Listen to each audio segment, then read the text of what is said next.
Assalamualaikum warahmatullahi wabarakatuh.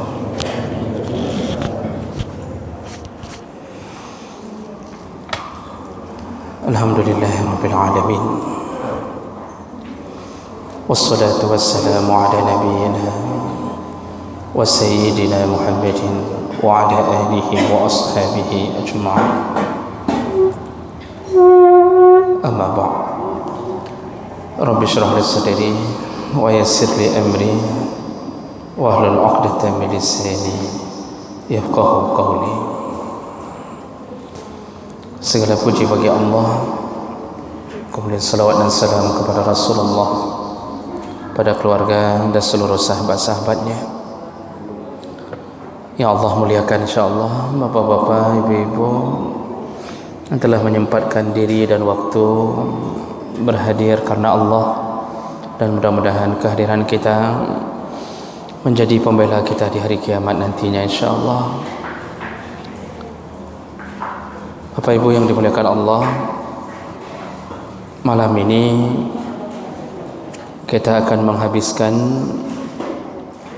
sisa dari pembahasan adab ketika berada di masjid. Dan mohon diingat kembali bahawa definisi masjid dalam pandangan dan kesepakatan para ulama yaitu suatu bangunan yang berada di atas tanah yang telah diwakafkan kepada Allah, dan di dalamnya didirikan salat 5 waktu. Apabila syarat itu sudah dapat, maka disebut masjid. Maka tempat kita ini bangunannya sudah ada, tanahnya diwakafkan karena Allah, kemudian didirikan salat 5 waktu, maka ini disebut dengan masjid. Cuma tidak disebut masjid jami' karena tidak didirikan Jumat di dalamnya. Jadi yang membedakan dengan masjid yang mendirikan Jumat, masjid yang mendirikan Jumat itu disebut jami', bukan nama masjid, masjid jami'. Semua masjid yang mendirikan Jumat disebut jami'. Jadi kita ini masjid, cuma bukan masjid jami'. Kalau begitu, berlaku semua urusan-urusan dan perkara-perkara yang bersangkut paut dengan masjid. Di dalamnya ada salat tahiyatul masjid. Jadi yang masuk ke sini berlaku salat tahiyatul masjid.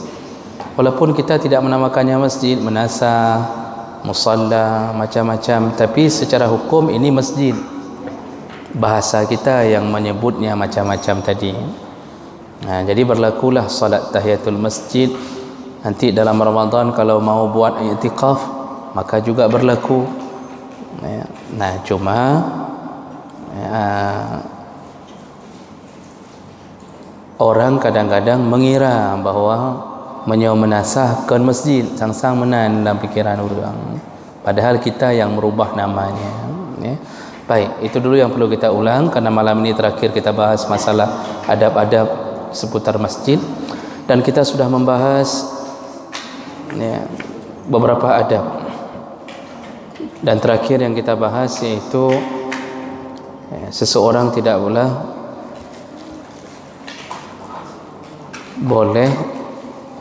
boleh melakukan al-laghu fil masjid, tidak boleh melakukan perbuatan sia-sia di dalam masjid. Mana perbuatan sia-sia? Termasuklah berbicara dengan urusan-urusan dunia. Jadi hanjin mendumpuk-dumpuklah masjid untuk bicara masalah bisnis. Tidak boleh duduk di masjid membicarakan urusan dunia. Masjid tidak boleh dijadikan bahan untuk kampanye. Masjid tidak boleh dijadikan pembicaraan partai, pembicaraan bisnis dunia, atau hal-hal yang kurang bermanfaat, tidak ada hubungan dengan agama. Maka tidak boleh disengaja berkumpul-kumpul lalu membicarakan urusan dunia di dalam masjid. Itu termasuk laghwun, perbuatan sia-sia dan termasuk dosa kecil. Karena ada sebahagian orang kadang-kadang mempakan, ya duduk di masjid mentang, mau bicara masalah bisnis, ya duduk di masjid mentang lebih aman. Jadi merasa duduk di masjid lebih aman untuk bicara dunia, padahal malah itu dilarang, karena ini rumah Allah, ya. Kecuali berhubungan dengan agama atau kemaslahatan umum, misal mendamaikan orang, pernikahan, itu urusannya agama, ya. Pernikahan itu bahagian daripada agama. Cuma kalau urusan menikahkan orang di dalam masjid, itu berawal dari mana? Itu dari hadis Nabi SAW, yaitu ketika seorang perempuan menjumpai Nabi, lalu dia berkata, wahabtu nafsi ilaik, ya Rasulullah, kuhibahkan diriku kepadamu, maka nikahilah aku.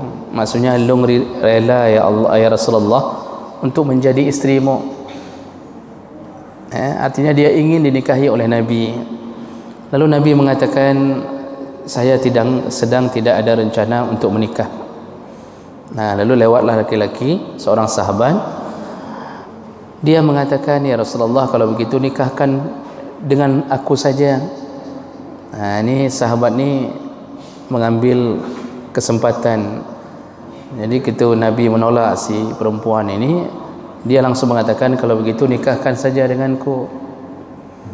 Lalu Rasulullah langsung bertanya, engkau punya sesuatu sebagai mahar, emas atau perak? Katanya tidak ada. Atau ada sesuatu dari besi, apakah apalah yang berharga? Tidak ada. Atau engkau mempunyai, ada 3 pertanyaan Rasulullah. Semuanya tidak ada. Lalu Rasulullah bertanya, kalau begitu engkau punya hafalan Al-Quran? Baru dia jawab, ada ya Rasulullah, beberapa surat ku hafal. Lalu kata Rasulullah, kalau begitu jadikan hafalanmu sebagai mahar. Jadi situ kata Ibnu Hajar Al-Asqalani, karena hadis ini riwayat Bukhari, kejadian ini terjadi di masjid, maka dinikahkanlah perempuan ini kepada si laki-laki ini, terjadinya di masjid. Itu bermula adanya pernikahan, proses pernikahan di masjid. Nah, kalau ditanya, kalau kita baca kitab lebih luas, apakah itu sunnah atau tidak? Para ulama khilaf. Ada yang mengatakan sunnah, bagus di masjid, mengambil keberkahan masjid. Tapi ada yang mengatakan tidak baik selama kalau adab masjid dilanggar. Dan ternyata memang hari ini banyak sekali pelanggaran terhadap adab masjid. Orang yang datang intat linto, intat darah baru, tidak beradab ke masjid, masuk tidak dalam keadaan berwuduk, tidak ada doa masuk masjid, tidak ada salat tahiyatul masjid, pakaian tidak dijaga di dalam masjid. Nah, ini lalu kadang-kadang dibagi makanan begitu saja, tumpah meruah di dalam masjid karena merasa sudah bayar ke panitia. Jadi sudah suka-suka. Nah, ini yang kalau ini dilanggar, sebaiknya jangan buat pernikahan di masjid kalau sudah terjadi pelanggaran setingkat itu. Jadi panitia kalau mau buat pernikahan di masjid boleh, syaratnya kasih tahu aturan-aturan yang masuk solat tahiyatul masjid. Lintu-lintu semayang ini. Nah, kadang-kadang pelanggaran terhebat apa Bapak Ibu? Perempuan dalam keadaan haid duduk dalam masjid dalam prosesi pernikahan, padahal jumhur ulama mengatakan haram seorang perempuan duduk dalam masjid apabila dalam keadaan berhaid atau nifas, sama hukumnya dengan orang yang berjunub. Jadi kalau begitu masjid jangan dijadikan sebagai tempat untuk urusan dunia. Kemudian masjid jangan dijadikan sebagai tempat berlalu lalang, artinya jangan bolak-balik mundar-mandir dengan cara melalui masjid. Jadi masjid sudah jadi seperti jembatan. Nah, ini makanya harus dijaga, jangan sampai masjid berada di tempat yang harus dilalui selalu, kecuali dalam tempat ibadah. Nah, kemudian ada berikutnya yang terakhir yang kita bahas di pertemuan terakhir kita, yaitu hendaknya seseorang tidak menetapkan tempat khusus di masjid. Artinya enggak boleh diganggu sama orang lain. Nah, itu maksudnya. Bukan bermakna enggak boleh duduk di satu tempat. Misal di antara kita ada yang suka duduknya sebelah kanan, boleh. Yang enggak boleh apa? Menganggap tempat itu miliknya. Jadi begitu nak orang lain duduk bengeh ke. Nan depa lah, nyo depan lu, nan depa lah. Ini tempat saya ni. Berpuluh tahun saya duduk di sini. Keluar kata dia. Oh, masya-Allah, itu seakan-akan sudah memesan tempat. Itu yang enggak boleh. Tapi kalau ingin duduk satu tempat, besoknya solat di situ, itu masih dibolehkan. Yang jangan marah kalau ada orang kebetulan lebih dahulu duduk di tempatnya. Ini sampai ada yang pasang peci, taruh di situ. Atau ada yang tulis namanya ada tempat lu apa? Tulis nama di sini. Itu yang tidak dibolehkan. Dan itu berdasarkan hadis Nabi sallallahu alaihi wasallam, bahwa Rasulullah melarang ayyutina ar-rajul al-makan fil masjid kama yutinul ba'ir. Seseorang dilarang oleh Nabi untuk menetapkan satu tempat di masjid seperti unta menetapkan tempat. Kita sudah kasih kabar terakhir, unta itu kalau sudah duduk di satu tempat, besok dia di situ lagi, dan anehnya unta ini enggak boleh ada unta lain yang duduk di tempat itu kebiasaan unta berdasarkan hadis Nabi. Jadi ini larangan dari Nabi, jadi bukan bermakna enggak boleh duduk di tempat saat-saat, boleh, tapi jangan marah kalau tiba-tiba ada orang yang kebetulan duduk duluan di situ. Begitu. Kita sambung, kita habiskan pada malam ini. Adab berikutnya, ayatahawwal min majlisihi ila ghairihi iza nama. Dalam masjid itu kalau sudah mulai terasa mengantuk, karena yang paling mudah mengantuk di masjid. Dalam kedai kopi orang tidak mengantuk. Kenapa? Sesama syaitan dilarang saling mengganggu. Syaitan itu mengganggunya di masjid. Ada orang ikut pengajian, baca Quran, itu baca-baca gada. Nah, itu biasa terjadi karena kita diserang oleh syaitan. Kalau di tempat maksiat orang enggak mengantuk, Pak. Wifi orang tidak mengantuk, main game orang tidak mengantuk, tapi masjid orang mengantuk. Kenapa? Bukan salah kita. Memang diusahakan oleh syaitan agar tidak sempurna apa yang kita usahakan dapat pahala. Nah, bagaimana seandainya ada seseorang yang apabila sudah mendekati ngantuk mau tertidur, adabnya ayatahawwal, hendaknya dia bergeser, berpindah ke tempat yang lain untuk menghilangkan ngantuknya. Dan ini berdasarkan tuntunan dari Nabi. Hadis riwayat Abu Daud dari Ibnu Umar dalam Sahih Abu Daud disebutkan Rasulullah berkata, iza na'asa ahadukum, kalau salah seorang di antara kalian mulai mengantuk, wa huwa fil masjid, dan dia sedang berada di dalam masjid, falyatahawwal min majlisihi zalika ila ghairihi, maka bergeserlah, berpindahlah dari tempat dia duduk ke tempat yang lain. Disuruh geser. Jadi gesernya bukan geser sedikit, yatahawwal itu pindah. Kalau tadi duduk di sini mengantuk, pindah ke sana biar hilang ngantuknya. Nah, kenapa begitu? Pertama, hikmahnya dengan bergerak orang hilang ngantuk. Karena yang menyebabkan kita ngantuk kadang-kadang Bapak kelelahan. Yang kedua, memang syaitan menyerang. Yang ketiga, gaya duduk. Makanya Rasulullah melarang duduk dengan menjalin at-tasbih, menjalin anak jari. Itu di dalam hadis yang lain, duduk dalam masjid tu menyukai duduk lagi ini dah mulai ni. Atau dua-duanya kita persapat, lalu kita jalin anak jari.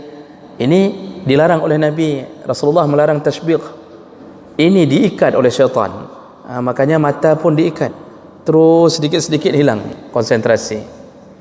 Jadi caranya pindah, dan jangan duduk dengan gaya syaitan. Gaya kedua yang dikatakan oleh Nabi, gaya syaitan duduk, sudah pernah kita sebutkan, iaitu dengan menyandarkan ke tangan ke belakang. Jadi menuduk. Ini begini ini duduknya syaitan kata Rasulullah. Makanya kalau duduk begitu kemungkinan besar sekali bisa direbut oleh syaitan. Jadi pertama gini duduknya, gerubum jengkau oleh kurma. Ya, kenapa? Itu syaitan sudah menang itu. Kalau sudah gerbum ke belakang itu syaitan menang betul itu. Itu enggak ada cerita lagi itu. Jadi Bapak Ibu maka Allah Subhanahu wa taala juga kadang-kadang punya faktor umur, itu juga bisa menyebabkan ngantuk. Karena kalau kita sudah umur 60 ke atas, itu 70, itu konsentrasi pikiran itu tidak bisa seperti anak muda, Pak. Jadi sering tergantuk, itu wajar. Yang penting hati-hati kalau ngantuknya sudah hilang akal, maka wajib berwuduk kembali. Jadi ciri-ciri hilang akal bagaimana? Dia enggak bisa kontrol lagi badannya. Jadi kalau duduk begini, terduduk, kalau sudah jatuh begini, itu berarti dia tidak bisa kontrol. Dalam mazhab Syafi'i dan beberapa mazhab yang lain, kalau saya tidak salah kecuali Hambali, itu menyebutkan batal wuduk. Kalau sudah hilang akal, maka harus berwuduk kembali. Jadi jangan sengaja salat Isya kalau rasa-rasa sudah hilang, ciri-ciri hilang, dia tidak bisa kontrol, jatuh, kepalanya jatuh. Nah, baik. Jadi itu adab kalau sudah mengantuk dalam masjid, maka kalau tanda-tanda pindah ke tempat yang lain. Tidak mengapa untuk pindah, dan jangan malu-malu. Nanti ada yang mengatakan malai dong pindah, lebih agak dengar daripada malai. Jadi dia lebih memilih dengar daripada malai. Padahal sudah tidak masuk lagi apa yang diberikan. Berikutnya, adab berikutnya kalau sudah berada dalam masjid, al-muhafazah ala nadhafatil masjid, hendaknya seseorang menjaga kebersihan masjid. Rasulullah sallallahu alaihi wasallam berkata, "Iza tanakhama ahadukum wa huwa fil masjid falyughib nakhamatahu la tusibu jildal mu'min aw thawbahu fatuzihi." Hadis riwayat Ahmad dari Abu Ya'la dan Baihaqi. Kata Rasulullah, kalau salah seorang di antara kalian tanakhum itu mengeluarkan ingus, dahak. Tarik itu tanakhum. Itu karena bunyinya kham, tanakhum, maka hendaknya, dan dia dalam masjid, falyughib, maka hendaknya dia menyimpannya, arti simpan, jangan buang dulu dahak itu, atau dia jangan buang, yughib itu buanglah, jangan buang di tempat di masjid, tapi buanglah di tempat yang aman, artinya di luar masjid atau ke kamar mandi. Kenapa? La tusibu jildal mu'min, jangan sampai bekasan dahak kita, ingus kita itu mengenai kulit mukmin yang lain atau pakaiannya, fatuzihi, dan itu akan menyebabkan dia teraniaya. Kadang-kadang kan Pak, kita duduk di satu dinding, kita sandar, begitu kita bangun di sini macam-macam air hidung kering sudah ada. Ada 3 model, ada 4 model, Pak. Kenapa? Rupanya gop cilet air hidung namanya. Terus tanya udah duduk samping. Kamu cilet-cilet Pak Baje. Ini memang kita enggak tahu tai hidung siapa. Kita enggak tahu, kadang ada tanda tai hidung itu. Enggak tahu nih, tai hidung perempuan laki-laki saja sama. Tetapi Allah tahu milik siapa, dan itu termasuk mengotori masjid, dilarang oleh Nabi sallallahu alaihi wasallam. Dalam hadis yang lain Rasulullah berkata, al-bizaq fil masjid khati'ah, meludah di dalam masjid dosa. Khati'ah itu dosa kecil. Sengaja meludah dalam masjid, kita ludah dalam masjid, itu khati'ah, termasuk dosa kecil.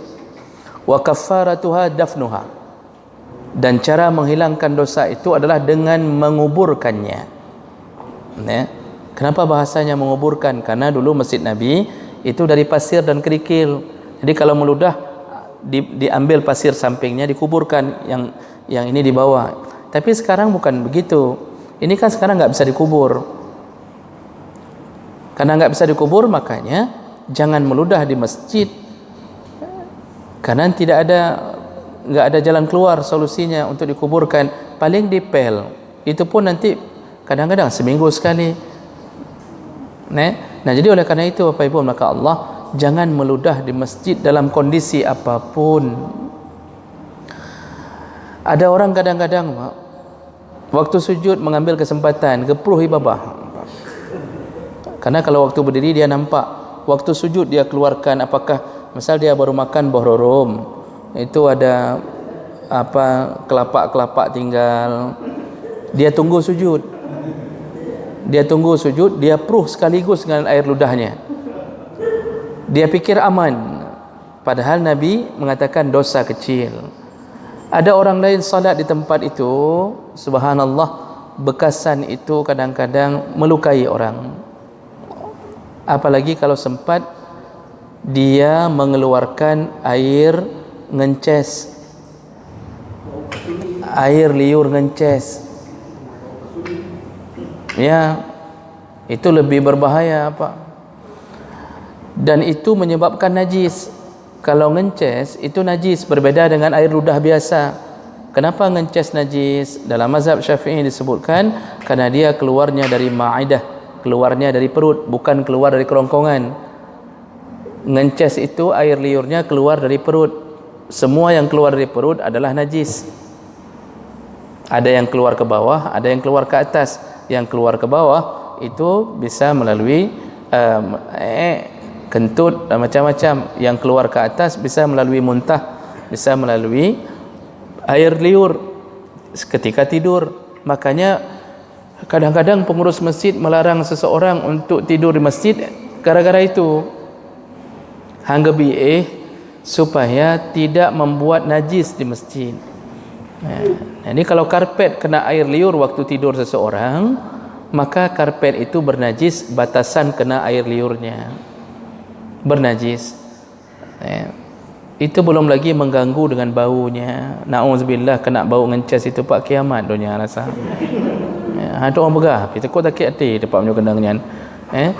Jadi ini yang perlu kita fikirkan. Jadi jangan lakukan apapun. Ini masjid milik Allah, rumah milik Allah. Jangan ganggu rumah Allah dengan kotoran-kotoran yang menyebabkan sakit jamaah yang datang ke rumah Allah yang lain.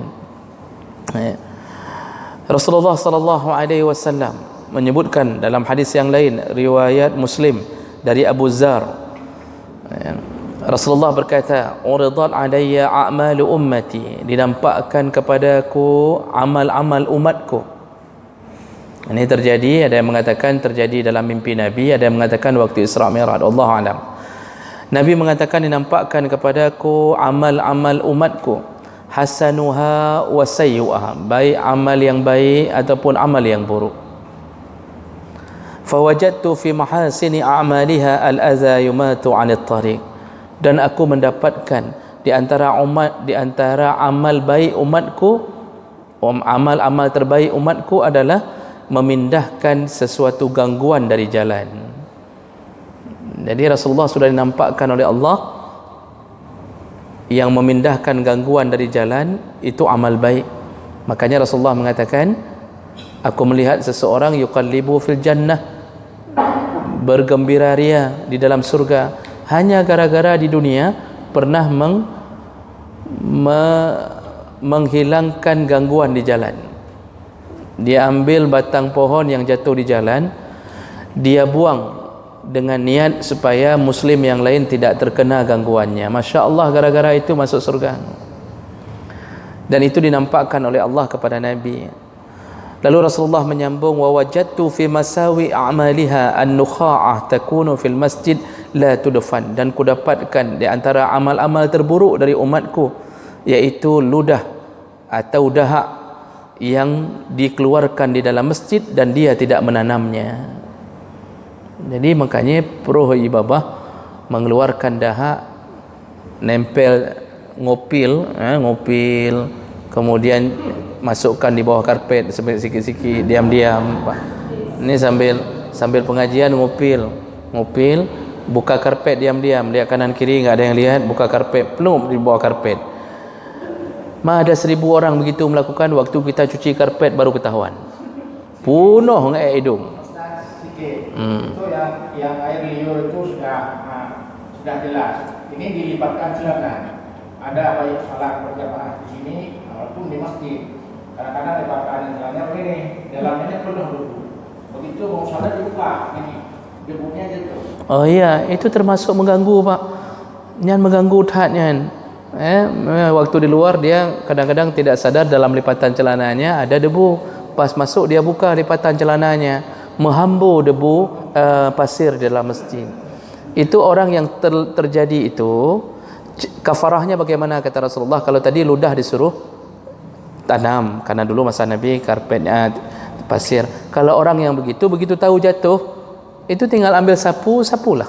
Tinggal ambil sapu, itu sudah cukup menutupi kesalahannya. Jadi begitu cara menutupi kesalahan kita di saat mengganggu di dalam masjid. Nah, jadi Bapak Ibu maka Allah, dan ternyata itu amal buruk umat Muhammad, mengganggu rumah Allah dengan kotoran-kotoran. Nah, baik. Oh ya, sedikit lagi. Masalah makan-makan dan minum-minum Bapak dibolehkan. Ada beberapa hadis yang pernah kita dapatkan, dibolehkan makan minum di masjid dengan syarat setelah makan tidak meninggalkan bekasan sisa yang mengganggu. Jid. Saya tidak hafal lagi matan hadisnya. Ada 2 hadis yang di masa Nabi sahabat pernah memakan roti gandum dicampur daging. Beberapa orang makan dalam masjid dan Nabi tidak melarangnya. Tapi Nabi hanya menyuruh membersihkan. Jadi nanti kalau dalam Ramadan buka puasa bersama, contoh kita lakukan dalam masjid, boleh. Syaratnya habis berbuka semua bekasan minyak, bekasan saus, bekasan macam-macam itu segera dibersihkan sebelum salat. Maka paling baik itu ya buka puasa di luar masjid, paling baik, karena resikonya kecil untuk menyimpan kotoran di dalam masjid. Jadi tidak haram makan minum dalam masjid selama dia menjaga kebersihannya. Baik, berikutnya adab berikutnya, ittikhas babun khas lin nisa. Paling bagus itu masjid punya pintu khusus untuk perempuan. Jadi perempuan jangan masuk dari pintu laki-laki. Kenapa? Pertama, karena corona. Itu pertama sekali. Jadi kadang-kadang roh memat bak besar-besar tempat pegangan itu. Ini dalam masa-masa begini saja. Tapi bukan itu sebenarnya. Sebenarnya karena ditakutkan bercampur baurnya laki-laki dan perempuan. Oh, enggak bercampur baur, kan enggak mungkin Ustaz dalam satu pintu kita masuk bersama. Betul, enggak mungkin. Tapi begitu ibu-ibu datang, ada laki-laki masuk ke masjid, ibu-ibunya ngantri, laki-lakinya sempat lihat ke ibu-ibu, lalu sebelum salat, sebelum masuk masjid dia terlihat, hai, lagu. Begitu sudah kena itu. Yang begitu saja sudah bermain dengan hati. Disambung lagi dengan syaitan nantinya. Hana lagi indang long lagu. Itu sudah sambung dengan syaitan. Itu menimbulkan fitnah. Itu menimbulkan fitnah, bertemu dari satu pintu. Paling bagus itu diatur saja. Misal ini pintu laki-laki, perempuan izinkan dari pintu belakang, biar masuk pintu belakang, keluar dari pintu belakang. Jadi jangan bercampur baur sendal, bercampur baur kemudian masuk keluar masuk. Dan ini bahagian daripada adab di saat masuk, di saat mengatur ke dalam masjid. Kenapa? Dulu Rasulullah sallallahu alaihi wasallam qala li ashabihi, Rasulullah berkata kepada para sahabat dalam hadis riwayat Abu Daud dan Ibnu Umar, Rasulullah berkata, "Lau tarakna hadzal bab lin nisa." Jadi kata Rasulullah, kita buat satu pintu khusus untuk perempuan. Jadi masjid Nabi itu ada satu pintu khusus untuk perempuan. Sampai sekarang masjid Nabi, masjid di Madinah itu perempuan ada jalur khusus untuk menuju ke tempat safnya perempuan. Itu yang terbaik. Dan ini semua berlaku dimanapun berada, tidak mesti hanya di dalam masjid. Itu waktu acara walimah, salah satu yang membuat walimah itu dicabut keberkahannya oleh Allah, kita membiarkan tamu bercampur baur laki-laki dan perempuan. Padahal walimah itu hari keberkahan, hari kita melakukan sunnah terbesar dalam hidup. Setengah agama kita kumpulkan, yaitu menikah. Kemudian hari bersedekah terbesar dalam kehidupan kita. Pak, kita hari-hari enggak mau sedekah sampai 1000 orang kita kasih makan, enggak mau Pak. Tapi kalau kenduri kita kasih Pak, enggak berat bagi kita. Ini sedekah terbesar dalam hidup. Kalau ada 8 orang anak, berarti kita dalam hidup 8 kali pernah bersedekah terbesar selama hidup. Jadi yang pertama menikah, yang kedua membuat walimah, yang ketiga doa dari ratusan bahkan ribuan pengunjung berdoa, keberkahan untuk pengantin, keberkahan untuk yang punya sedekah. Tapi sayangnya orang di balik keberkahan itu membuat acara-acara yang menyebabkan keberkahan dicabut. Nah, di antaranya apa? Ya, yang paling masyhur musik, keyboard, itu dicabutnya keberkahan. Yang kedua yang terbesar, kesalahan terbesar, yaitu pengantin, keluarga pengantin, baik laki-laki perempuan tidak solat, hanya sembahyang luhur, dengan merasa bahwa enggak apa-apa, hari ini kita kan raja, kita hari ini kan ratu, ratu sehari, raja sehari. Maksudnya apa? Kita hari ini raja lam raka, ratu lam raka. Enggak salat zuhur, Masya Allah. Itu bersatu padu dengan keluarga. Keluarga pun mepakat. Hana pepu ronyo hana dat semayang jid. Ada yang memberi fatwa, kita jamak saja nanti. Dari mana fatwa boleh jamak salat waktu acara walimah? Tidak pernah kita dapatkan fatwa itu, Pak, dalam kitab manapun. Jamak itu dilakukan apabila timbul kesulitan. Kalau qasar dalam perjalanan, jamak apabila timbul kesulitan. Sekarang kesulitannya apa? Oh, ada yang mengatakan kalau kita solat bedak luntur 300,000 lagi Ustaz. Ustaz bilang enak kerana Ustaz tak pakai bedak. Itu bukan kesulitan. Yang tanya ada hero tetagai. Siapa suruh walimah pakai bedak? Adakah kewajiban walimah pakai bedak sampai dari kulit hitam putih klan, muka putih klan, tetapi tangan tetap hitam? Maunya akan dibedakkan tangan-tangan sekaligus biar enggak ketahuan.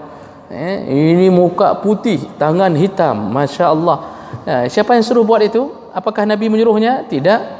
Kalau Nabi tidak menyuruhnya dan tidak ada tuntunan syariat, boleh-boleh selama tidak mengundang maksiat. Ternyata mengundang maksiat gara-gara takut bedak luntur, tidak salat zuhur. Ini maksiat. Hari keberkahan berubah menjadi hari laknat. Tidak lama setelah menikah mulai ribut-ribut. Kemudian terjadi perceraian. Kenapa? Dari walaupun melawan Allah, kibanhan dia kebut. Jadi begitu juga dalam masjid, Bapak Ibu, utamakan jangan bercampur-campur laki-laki dan perempuan. Berikutnya, adab berikutnya. Adab ini ada khilaf, tetapi ada hadis-hadis yang menguatkannya, yaitu adamu zakhrafatil masajid. Hendaknya tidak menghiasi masjid terlalu berlebihan. Jangan terlalu menghiasi masjid berlebihan. Karena Rasulullah sallallahu alaihi wasallam menyebutkan, wa zakhraftum masajidakum faddimar alaikum. Di saat engkau mulai menghiasi masjid-masjidmu, menghiasi berlebihan, menghiasi masjidmu, faddimar alaikum, tunggulah kehancuran bagimu. Kemudian dalam hadis lain, min asyratis sa'ah, di antara tanda-tanda nas fil masajid, manusia berlomba-lomba menghiasi masjid. Jadi bukan berlomba-lomba untuk menegakkan, memakmurkan masjid, berlomba-lomba menghiasi masjid. Itu di antara tanda-tanda kiamat, kata Rasulullah. Artinya bukan larangan sampai haram, Pak, tetapi jangan berlebihan. Makanya tadi saya bilang di awal khilaf. Sebagian ulama langsung melarang mutlak, sebagian yang lain mengatakan boleh selama tidak berlebihan. Tidak berlebihan itu bagaimana? Bergaduh dengan memewah-mewahkan masjid, tetapi tidak ada orang salat di masjid. Contohnya begitu, misal Pak, contohnya sepanjang itu kaligrafi penuh, kemudian mewah di luar mewah, cat enggak boleh cat katilak, enggak boleh cat nippon, harus jotun. Contohnya, contoh barang Pak, harus hias gini-gini, habis ber-mm untuk menghiasi masjid, tapi tak ada orang salat. Ini yang dilarang. Lebih bagus uang masjid utamakan memakmurkan, membuat bagaimana jamaah tertarik untuk datang ke masjid, buat pengajian. Kemudian kalau Ramadan, ambillah imam-imam terbaik yang membuat orang betah tarawih. Jangan dipakai imam-imam yang kira-kira ketika dia baca orang berlarian keluar. Contohnya menan Pak, menang ke mulai lagunya bertuh hurung luar mandu. Kepikir apa kejadian orang alamnya ke menan. Artinya begitulah contohnya. Jadi hidupkan masjid dengan kegiatan keagamaan. Buat pengajian Quran, cari ustaznya, ibu-ibu disuruh datang, bapa-bapa waktu yang berbeda. Hidupkan masjid, bukan menghabiskan harta untuk menghiasi masjid terlalu mewah. Tapi kalau sekedar membuat nyaman, bagus. Contohnya kita pasang AC, ini sampai berapa AC, ini bagus, berarti membuat kenyamanan di dalam masjid agar orang betah dalam masjid. Nah, berikutnya tinggal tiga lagi. Adamu murur dakhil al-masjid bi alatin haddah. Adab berikutnya, jangan masuk ke masjid dengan membawa alat tajam, senjata tajam. Jangan masuk ke masjid dengan membawa senjata tajam. Rasulullah sallallahu alaihi wasallam menyebutkan, "Iza marra ahadukum fi masjidina aw fi suqina wa ma'ahu an-nabal." Kata Rasulullah, kalau salah seorang di antara kalian masuk ke masjid kami atau pasar kami dan di tangannya ada panah, falyumsik ala nisaliha bikaffihi, maka jangan pasang busurnya jangan pasang anaknya itu ke busurnya, lepaskan busurnya lalu letakkan di lantai. Wala ya'kir musliman, jangan dia membuat muslim lain tidak nyaman berada di tempat itu. Jadi kita nggak boleh bawa pisau, parang yang militer, nggak boleh bawa senjata pistol ke dalam masjid, tidak dibolehkan, karena itu akan mengganggu kenyamanan sesama muslim. Apalagi Bapak Ibu, syaitan itu bermain kalau kita menakut-nakuti orang dengan senjata tajam. Ada hadis yang menyebutkan tentang tidak boleh seseorang mengacungkan senjatanya ke sama muslim yang lain. Haram hukumnya seorang muslim mengacungkan senjata ke muslim yang lain walaupun bercanda. Makanya bermain-main dengan kutak ketiga muslim, ini pegang kutak ketiga, tapi bermain canda itu pun dilarang. Makanya kalau ditanya apa hukum melakukan prank dengan senjata tajam, tahu prank Pak? Hari ini acara TV dihiasi dengan acara prank. Prank itu menakut-nakuti orang. Jadi buat sesuatu menakut-nakuti orang. Itu acara itu haram dalam hukum Islam. Tidak dibolehkan menakut-nakuti orang karena efeknya besar, dampaknya besar. Pertama, kalau kita pura-pura nusuk orang, kita coba-coba nusuk orang, kita letakkan di pinggangnya, kita bercanda, kita ancam dengan bercanda. Syaitan, kata Rasulullah, itu bisa menolak tangan ini tertusuk beneran Pak. Makanya orang-orang tua kita dulu melarang melakukan itu. Misal menolak-nolak di samping sumur, ketulak. Itu syaitan bisa menggunakan tangan ini betul-betul tertolak. Maka banyak terjadi kebinasaan gara-gara bercanda dengan alat-alat atau senjata-senjata tajam. Maka nggak boleh bawa senjata ke dalam masjid. Tidak boleh. Berikutnya, alla yunshidul mar'u dhalatahu fil masjid. Adab berikutnya, janganlah seseorang mengumumkan barangnya yang hilang di dalam masjid. Ini berdasarkan hadis Nabi sallallahu alaihi wasallam. Hadis riwayat Muslim dari Abu Hurairah, "Man sami'a rajulan," barang siapa yang mendengarkan seseorang yanshudu dhalatan fil masjid, mengumumkan barangnya yang hilang di dalam masjid, falyaqul, maka hendaknya dia mengucapkan. Jadi siapa yang dengar pengumuman itu mengucapkan, la raddahallahu alaih, semoga Allah tidak mengembalikan barangmu. Itu yang disuruh ucapkan Nabi. Fa innal masajid lam tubna li hadza, karena masjid tidak dibangun untuk mengumumkan barang hilang. Jadi ini apa maksudnya Bapak Ibu? Yang dimaksud di sini adalah menyengajakan asaina barang gadah, kalau ada barang hilang, umumkan ke masjid. Ada entah barang hilang entah di mana-mana, umumkan ke masjid. Ini yang dilarang. Tetapi kalau tiba-tiba anak kunci hilang, panitia mengumumkan anak kunci siapa yang kehilangan, maka dibolehkan. Bukan itu yang dimaksud. Itu bukan menyengajakan mengumumkan, tapi ingin supaya orang mudah mendapatkan barang yang hilang. Yang dimaksud oleh Nabi di sini, ada orang barang hilang entah di mana-mana, atau ada masalah dalam kampung, barang hilang, diumumkan di masjid. Kemudian entah di mana-mana kejadian, umumkan di masjid. Jadi seakan-akan masjid sudah tempat pengumuman barang hilang. Itu yang enggak boleh. Tapi kalau masjid mengumumkan anak hilang, isteri hilang, itu tidak mengapa. Jadi diumumkan misalnya ada isteri yang hilang, misal tiba-tiba, maksudnya isteri hilang di masjid misalnya karena terlalu besar masjid, isteri nggak tahu kemana, dibolehkan. Jadi bukan menyengajakan menjadikan masjid sebagai tempat pengumuman barang hilang, ya. Terakhir, adamul bai'i wasyira' fil masjid. Janganlah seseorang melakukan transaksi jual beli di dalam masjid. Rasulullah berkata, naha 'anis syira' wal bai' fil masajid. Rasulullah melarang melakukan jual beli di dalam masjid. Wa an nunshad fihi dhalah, dan juga melarang untuk mengumumkan barang hilang di dalamnya. Jadi larangan Rasulullah mengumumkan melakukan jual beli dalam bentuk apapun. Bapak Ibu, kalau kita punya barang jangan bawa ke masjid. Kalau mau jualan di luar masjid, taruh barang di luar masjid. Oh, kalau mau taruh barang saja nanti jualannya di luar masjid tidak mengapa. Maksudnya dia salat dulu taruh barang di samping tidak mengapa. Tapi jualannya di luar. Enggak boleh habis salat orang sedang zikir kita sudah menawarkan ke orang, "Hai, nyo katruk gah 5 kilo katruk ada baru." Misalnya, "Ni gas 3 kilo udah sampai, boleh ambil sekarang." Itu tidak boleh dilakukan. Atau bawa brosur, "Ni ada barang baru.